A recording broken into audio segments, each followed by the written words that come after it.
obviously the difference between a living person and a dead person, there is a way of thinking about that where you would say the difference is a chemical one. In one case, metabolism is going on, in the other case, not.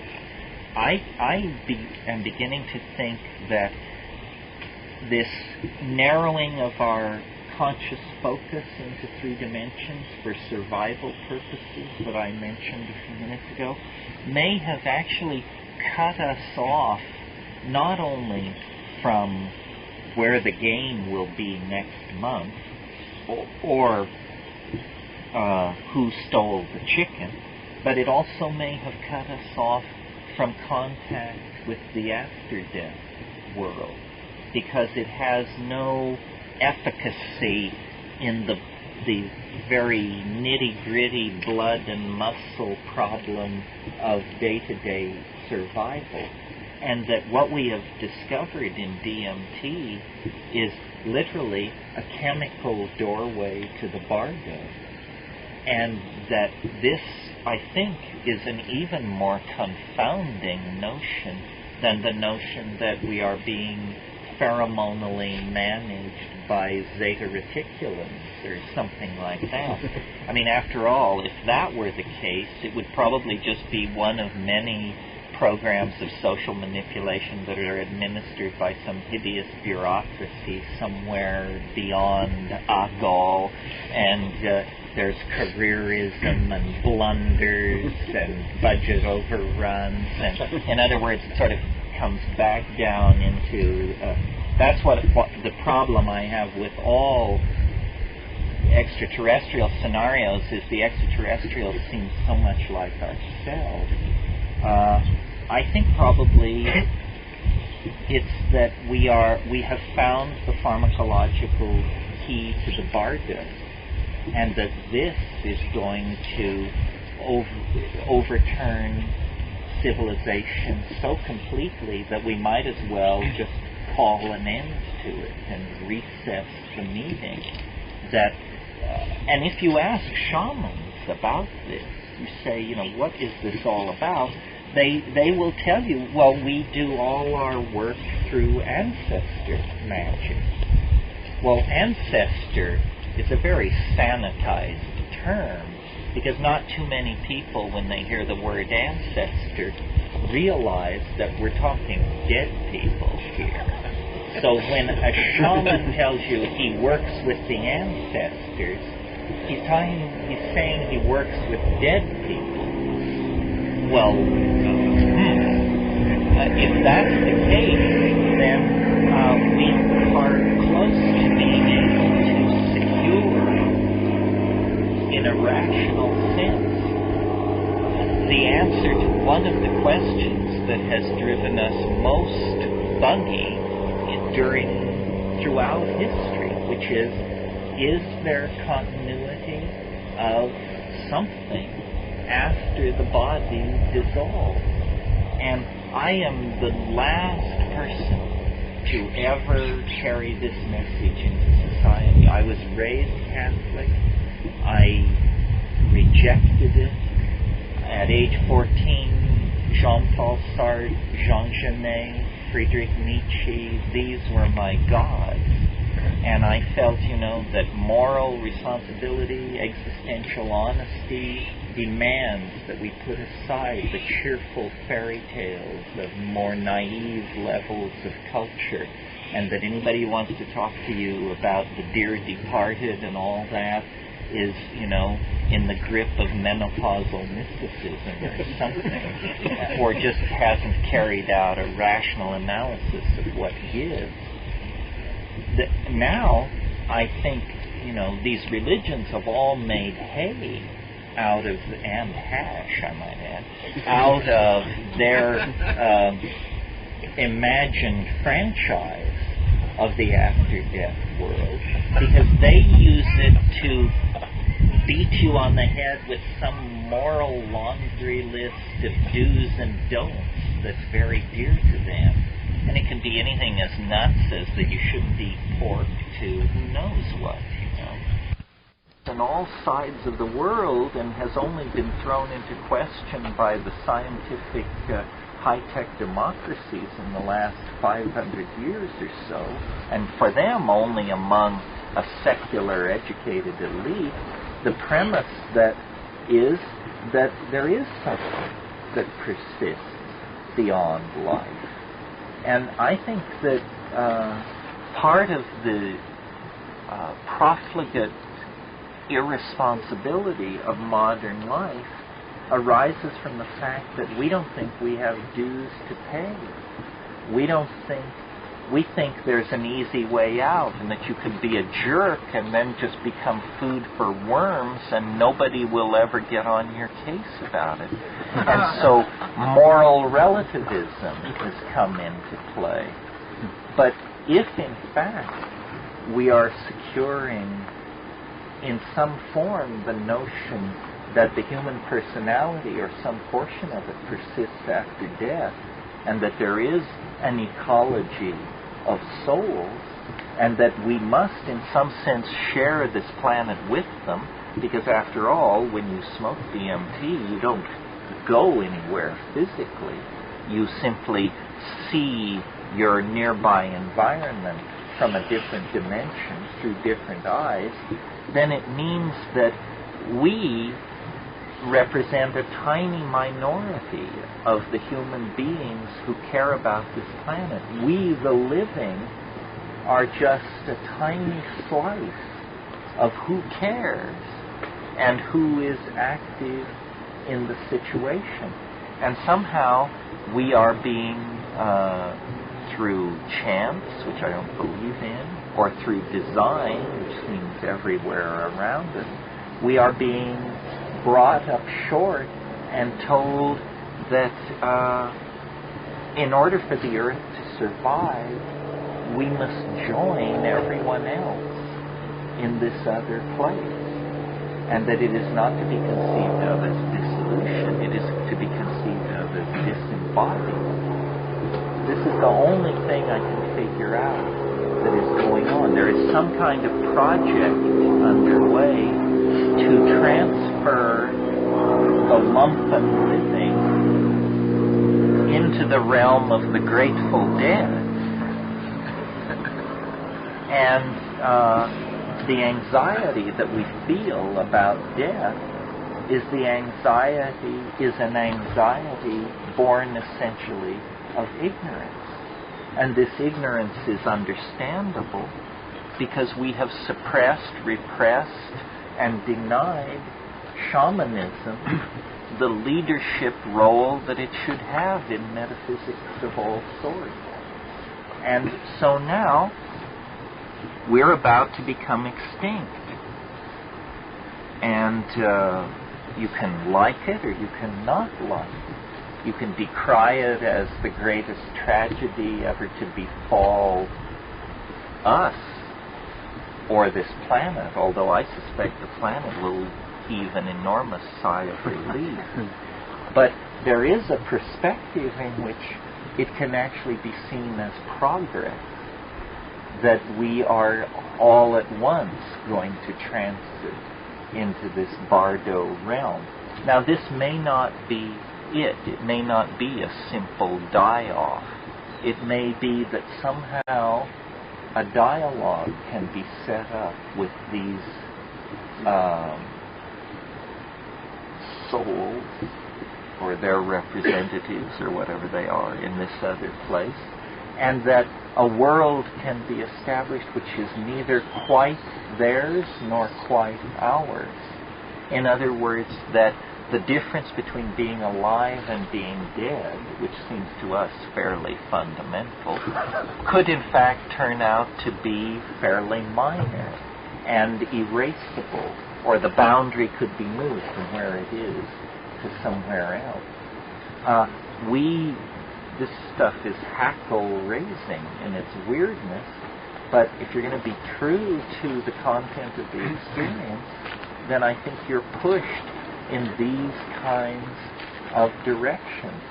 And the attractor at the end of history that seems to be pulling the human world, certainly, if not all of space and time, into its domain, is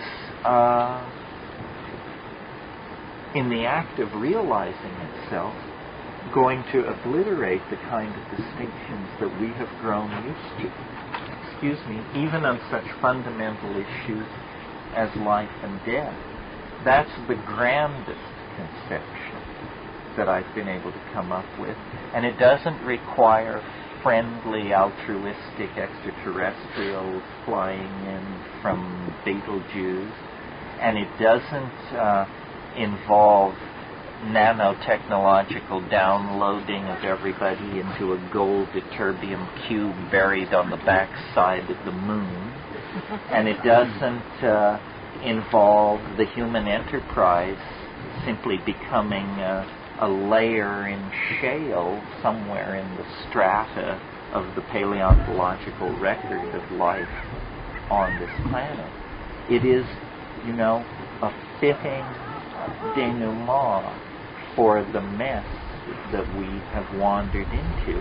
It does require unlimbering of the imagination to come to terms with this, because we are in great denial over the possibility that the world could really be transforming itself. I mean, about as far as most of us can go without getting metaphysically uncomfortable is to embrace recycling and population control. But I doubt that such cheerful diddling with the machinery will be able to swerve us from our path. I think, like it or not, we are going into a world that we literally, as we sit here, cannot conceive of. A world so different from ordinary reality that to discuss whether we will be alive or dead in that world is mere quibbling. There's one point I wanted to clarify real quick. I didn't see this launching of the alien psychedelic spore templates as a bureaucratic enterprise. I almost always envisioned it as a real provisional underground thing, maybe done by a small minority of shamans in a desperate hope to somehow propagate their origins. You mean alien shaman? Yeah. It could be that. I think I sense a crisis in the physics of the matrix itself. In other words, I think that this is not only happening to human beings. I'm serious when I say, there's only 20 years of history left and we still have half of it to do. We're going to have to do some pretty fast stepping. I mean, what we took 50,000 years to do, we must now do in 20 years. I think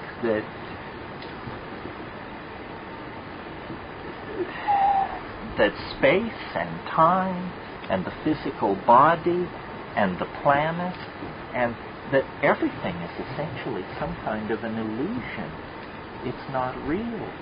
What is real, what is truly bedrock, and I guess this comes close to being a Buddhist position, this is all provisional. This is not what the universe is. The universe is something else. The Buddhists have a doctrine that if a single person will attain enlightenment, then the illusion will collapse instantly. All beings will be sucked into the post-enlightenment state. And the illusion of space and time, of becoming an entity, will all be obviated at the snap of a finger. Well, we tend to disbelieve this because no matter how metaphysical we are, and we may even call ourselves Buddhists, we really believe that Andromeda is 250,000 light years away. I mean, we can't conceive of a light year, but we actually believe that what the scientists tell us.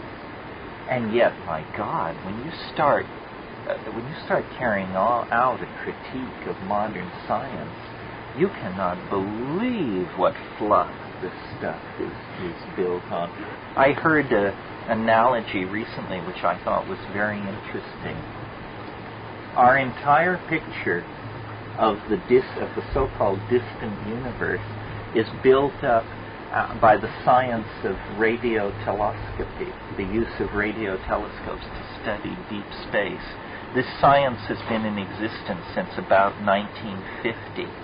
If you were to take all the radio signals that have been analyzed by radio astronomy since 1950 and characterize them as energy, it would be the amount of energy that is released by a cigarette ash falling a distance of 2 feet.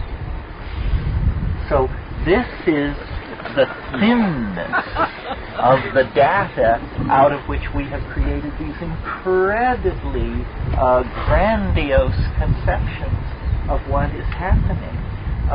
Science is just whistling past the graveyard. Don't forget that the telescope is about 500 years old this year. So to believe, that the story science tells us is true, when we can't understand the mathematics, we cannot build the instruments ourselves, we cannot analyze the data.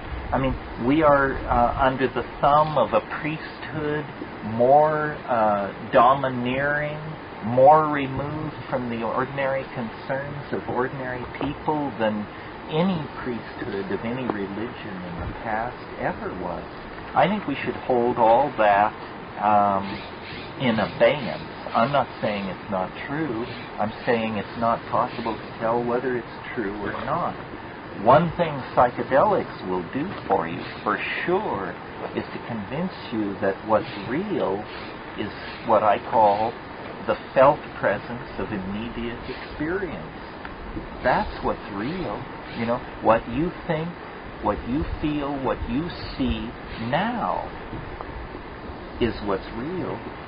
Even your own memories are so shifting and elusive and subject to psychological transformation based on your own inner and unconscious dynamics and kinks, that to believe what somebody else is telling you about the temperature of Betelgeuse or something like that, or the charge of the top quark, means you've moved off into some kind of private Idaho. Crazy people rave about stuff like this. But I think people who are rooted in a good philosophical method will not give much credence to anything out of reach of their good right on. And the psychedelic experience is an experience. I didn't present you with a set of tensor equations or a tape of electromagnetic data interpreted through the fiat of a fishy formula. We're talking experience here. And this experience, if made commiserate with ordinary experience, I think leads to the conclusion that this is, I said this the other night, this is as dead as you'll ever be. This is as low as you can go. This is as confined a mode of existence as it's possible to know. And it's all up from here, folks. It's a kind of Gnostic vision. It sees our present circumstance as the low rung of a ladder of transformational distillation. And, we come from we know not where. I mean, we have, yes, the details on the fertilization of the egg by the sperm and so forth and so on, but where the form comes from, we don't know. This is the mystery of morphogenesis. And then where the form goes to, we do not know. I mean, I now think that the proper way to think about biology is biological objects, plants, animals, fungi, bacteria, amoebas, and human beings. Biological objects are hyperdimensional objects. You can tell that that's true because whenever you, what is the sine qua non of a biological object? Meaning, what is the thing it must have to be biological? It must metabolize. That's the essence of life. The form is stable, but the matter and the energy which compose the form are in constant cycling. The form stabilizes, but the energy is flowing through it, which stabilizes it. Well, when we use phrases like cycling through it, flowing through it, these are words which imply a temporal dimension. If you have a chair and you cut into it, it doesn't bleed, it doesn't squirm away, it doesn't begin to rot and fall over. If you cut into a living object, it undergoes all kinds of changes. This is because you have destroyed one of the dimensions necessary for its manifestation, the temporal dimension. The living body has a relationship to time which the chair doesn't have. The chair is borne along in the stream of time. The biological object is made of time itself as much as it's made of space and matter. And so, really what birth is the descent of this mysterious entity called the form into matter. It clothes itself with matter and energy through a process of gestation, unfoldment, separation from the environment of gestation and unfoldment, which is the mother's body. And then it has an autonomous existence. But what is generally true of all life in the phylogenetic, in the ontogenetic expression? What's true is that it has finite duration. Everything dies. The individual dinosaur, the individual elephant, the individual human being, they die. That means that the form eventually withdraws itself from the domain of matter and energy, and it then presumably exists as it existed before, having added whatever adumbrations three-dimensional experience has given to it. So I've come to see the body as basically the placenta of the soul. And, that's a way of thinking about it that makes dying not so terrifying. I mean, it's as terrifying as smoking DMT, but it's nothing to claw the walls about. The body is the placenta of the soul. For the individual, well, then it's just a short step to realizing that we are now called upon as a species to abandon the body. The body is the collective body is the collective placenta of the species, and you don't do a war dance around the placenta. Once it's served its function, which is to bring the forming fetus to the point where it can exist and sustain itself in the dimension for which it is destined. In the case of ordinary birth, that's three-dimensional space and time. In the case of this metaphor, it's the hyperspace beyond space and time. Once we are ready to exist in that dimension, it's time to undergo the journey down the birth canal and bury the placenta under the old apple tree and forget it and move on. And, I grant you the analogy isn't perfect. I mean, where is the midwife? Where is the waving bassinet? But perhaps the answer to that is the midwife is waiting in these intimations of the friendly alien presence. It may be an aspect of humanness that awaits us just over the great divide. And so we are going to have to I think that probably now at every talk I give, I make the analogy to birth. That this is what we in the 20th century are experiencing. The 20th century is analogous to the birth canal of human history. And so, the wonderful swim in the amniotic ocean is over. The fool's paradise of the fetal life is ending. Now, the walls are literally closing in. We can't get enough oxygen. We're using up our food. The walls are strangling us. There's no room on this planet for all of us. And for us, it's a catastrophe. But I imagine when a woman goes into transition, that the fetus, if it's not a metaphysician, must be fairly alarmed by the situation. He must just say, well, I guess this is it. It's all over. I'm going to be strangled, suffocated, and simultaneously choked to death in this situation. It would take a far-seeing fetus indeed to embrace the journey down the birth canal as the road toward, a split-level ranch house in the hills above Malibu if you play your cards right.